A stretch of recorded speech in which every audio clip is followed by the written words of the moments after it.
Assalamualaikum warahmatullahi wabarakatuh. Perkenalkan, saya Naila Rosa Putri dengan NIM C14012111016 dari kelompok 1 paralel 3. Jadi pada video kali ini kami melakukan praktikum, yaitu bagaimana cara melakukan pengecekan kualitas sperma dengan menggunakan metode kriptopreservasi. Nah, kriptopreservasi sendiri ini adalah teknik penyimpanan sel sperma dengan memanfaatkan temperatur sangat rendah agar kualitas spermatozoa dan materi genetik tetap terpelihara dalam waktu lama. Proses tersebut umumnya dilakukan menggunakan sperma dari induk jantan yang telah mencapai kematangan gonad sehingga dapat digunakan kembali saat diperlukan menurut Rohma et al. 2020. Untuk pergerakan aktif spermatozoa ini mencerminkan tingkat kesuburan dan kualitas sperma ikan. Sperma yang telah berada di luar tubuh induk akan lebih cepat mengalami kerusakan sehingga diperlukan media penyimpanan yang sesuai untuk mempertahankan fungsinya.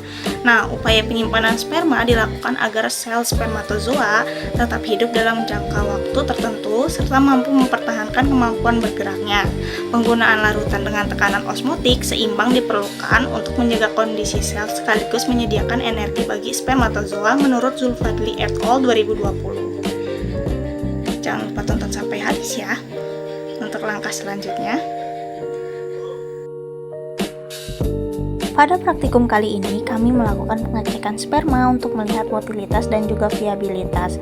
Pada langkah pertama, yaitu kami melakukan pengecekan sperma sebelum tahap reservasi untuk dijadikan bahan perbandingan antara sperma yang belum dan sudah dilakukan reservasi dengan menggunakan metode kriptopreservasi. Selanjutnya, sperma disiapkan. Sebelum itu, pengambilan sampel sperma ikan dilakukan melalui metode stripping, yaitu pengurutan bagian perut ikan jantan matang gonad hingga sperma keluar.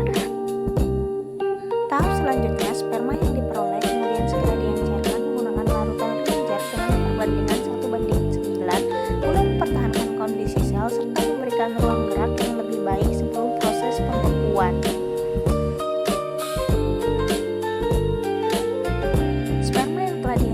Selanjutnya dicampur dengan krioprotektan berupa DMSO dan kuning telur.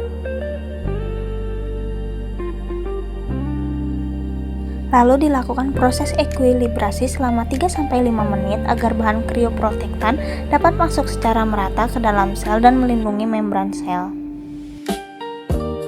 Setelah itu dilakukan pembekuan awal melalui tahap pre-freezing selama 3-5 menit dengan penurunan suhu secara bertahap, umumnya menggunakan uap nitrogen cair.